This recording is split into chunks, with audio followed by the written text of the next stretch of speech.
Bonjour à tous, aujourd'hui nous allons parler d'une nouvelle qui s'intitule Le système du docteur Goudron et du professeur Plume. Cette nouvelle est d'Edgar Allan Poe et la date de parution est 1845.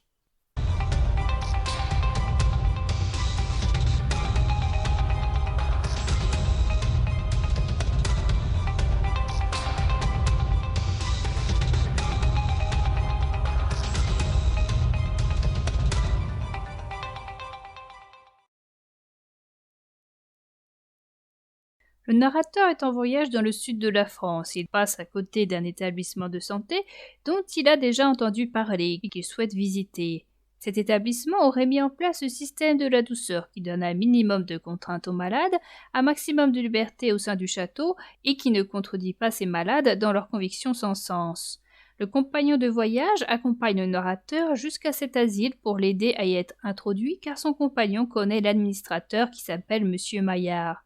À l'entrée du bâtiment, il rencontre ce monsieur Maillard qui ne montre pas de difficulté à exaucer le souhait du narrateur. Le compagnon du narrateur s'en va car il ne supporte pas la présence d'aliénés. Le narrateur est amené à un salon où il rencontre une jeune femme qui joue du piano et qui ne lui paraît pas avoir toute sa tête. L'administrateur lui dit qu'il s'agit de sa nièce et il sous-entend qu'elle a toute sa raison. Monsieur Maillard lui dit qu'ils ont abandonné le système de la douceur qui comportait, selon lui, beaucoup de désavantages.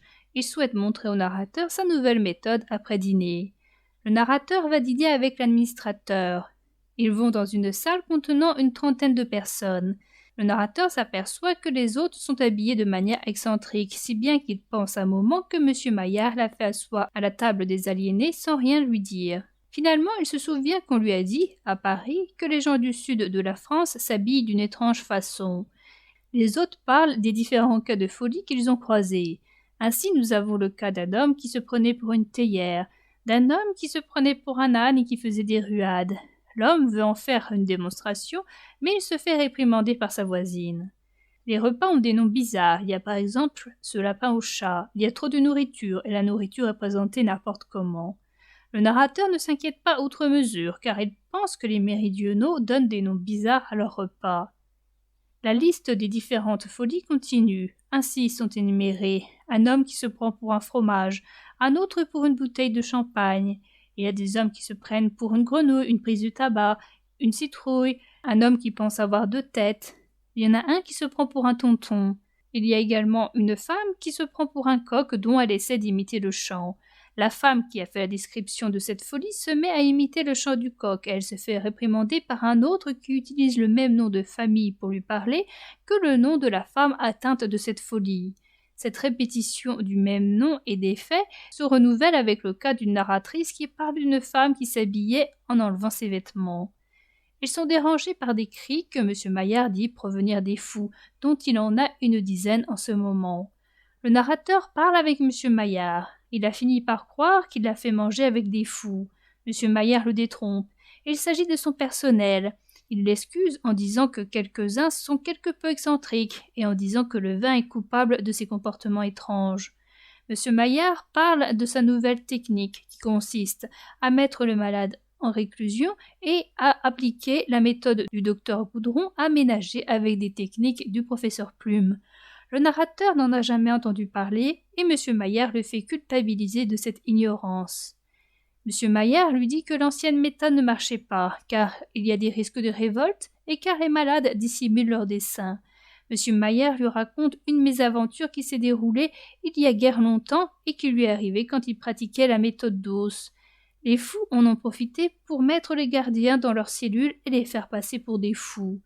Un homme lunatique aurait eu l'idée d'appliquer un nouveau système sur les fous et l'aurait appliqué sur les gardiens. Il aurait poussé ses compagnons à faire de même. Ce système aurait duré car le chef de ces fous aurait eu assez d'intelligence pour ne pas laisser entrer les étrangers. Une exception a toutefois été faite pour un jeune homme assez bêta. Ce règne aurait duré 1 mois. Durant ce temps-là, les fous auraient pris du bon temps. Ils sont une fois de plus dérangés par les cris des fous qui semblent s'être échappés. Il y a des gens qui essaient d'entrer de force dans la salle.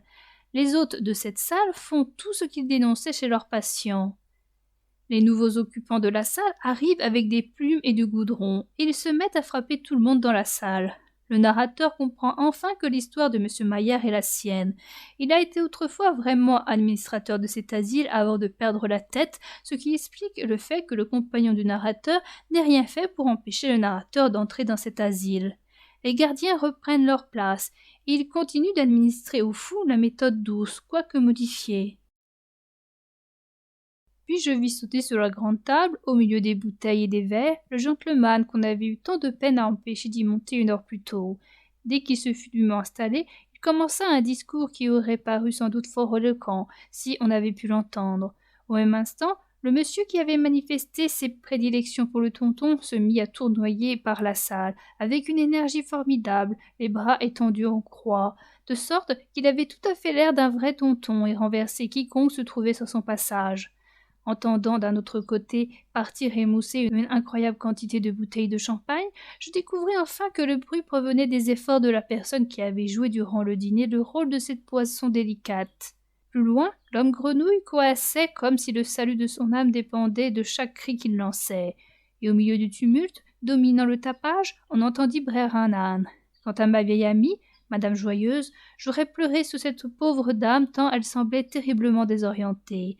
Elle se contenta néanmoins de s'appuyer dans un coin, près de la cheminée, et de chanter sans relâche, de toute la force de ses poumons. Cocorico, oh oh.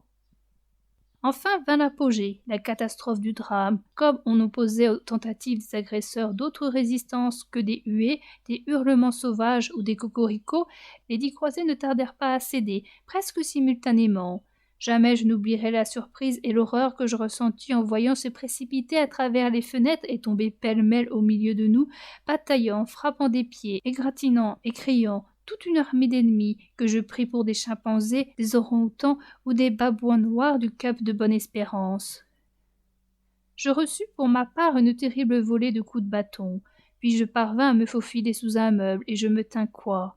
J'y restai un quart d'heure, prêtant l'oreille à ce qui se passait. Enfin, je devinai le mot de l'énigme. M. Maillard, à ce qu'il paraît, en me racontant l'histoire du pensionnaire qui avait poussé à la révolte ses camarades d'infortune, s'était tout simplement fait le chroniqueur de ses propres exploits. Ce gentleman, en effet, avait autrefois rempli le poste d'administrateur de la maison, mais 2 ou 3 ans avant ma visite, la perte de sa raison l'avait placé au nombre des malades, détail qu'ignorait mon compagnon de voyage. Les gardiens, attaqués à l'improviste, accablés par le nombre, avaient été bien frottés de goudron, puis recouverts d'une couche de plumes et enfermés dans les caves. Ils y étaient restés plus d'1 mois. Durant leur captivité, M. Maillard avait non seulement renouvelé chaque jour le goudron et les plumes qui constituaient son système, mais il leur avait donné une légère ration de pain et de l'eau en abondance. Tous les matins, il recevait des douches formidables. Enfin, une des victimes ayant réussi à s'évader à travers un égout avait rendu la liberté à ses confrères. Le système de la douceur, avec d'importantes modifications, fut remis en vigueur dans le château, mais je dois convenir avec M. Maillard que son traitement était admirable dans son genre. Ainsi qu'il le disait fort bien, sa méthode était simple, gentille et facile à appliquer, on ne peut plus facile. Il ne me reste plus rien qu'à ajouter que j'ai en vain fouillé toutes les bibliothèques de l'Europe dans l'espoir de trouver les ouvrages du docteur Goudron et du professeur Plume. Nulle part je ne suis parvenu à mettre la main sur les écrits de ces savants aliénistes.